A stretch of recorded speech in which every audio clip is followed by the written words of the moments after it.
Thank you for joining me. I'm Alex, and I would like to talk to you about a company that used to be the future, but now is mostly the past. So, BlackBerry used to be the maker of the most advanced smartphones that you could buy, and they used to have like an actual physical keyboard with buttons and stuff so you can write emails on them. And that all kind of seems like last century, but they were pretty big before the iPhone came out. So what they do is security mostly, and they don't actually build phones anymore. So they have switched to the Android system, and they just have other people make their phones. And they used to have their own operating system and their own apps and their own app store and their own everything. And now they just use Android and build stuff on top of that. So they kind of went a completely different direction from where they used to be, but they still were, not necessarily are, a big player in the smartphone space, because especially governments used to use their phones for the security advantage even after they stopped building their phones. But they got hit pretty big today, and no, it wasn't just Neo losing huge today. Also Tesla, very upsetting.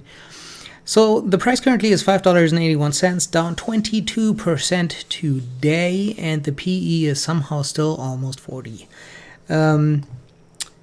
Those two are related because their revenue kind of, or their earnings kind of took a nosedive.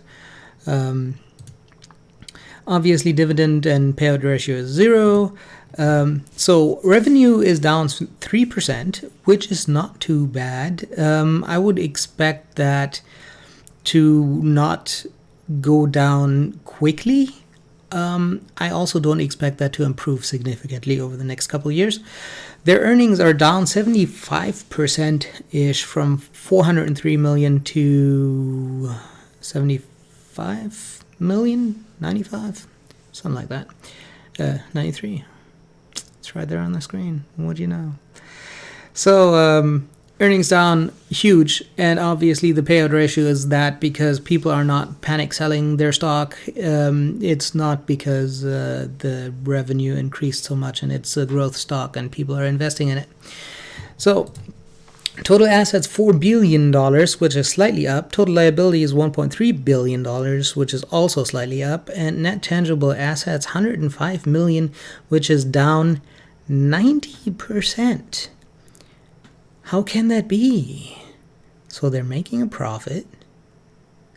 Their assets are up, but their net tangible assets are down 90%. And the 90% is a rounded number. It's actually more.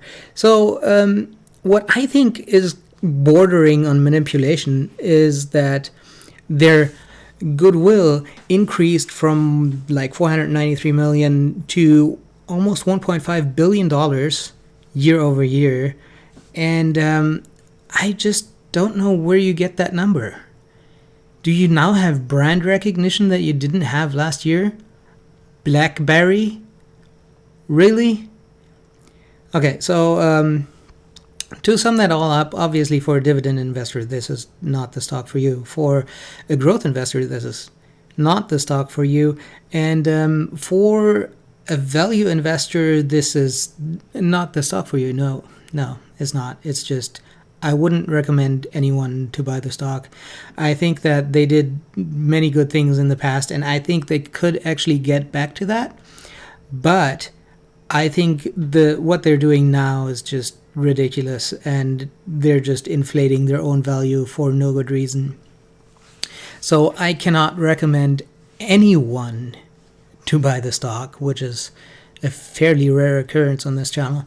So if you like this video and you'd like more like that and you haven't already, make sure to subscribe. I'm coming out with more videos every day before market open. I hope you have a successful day.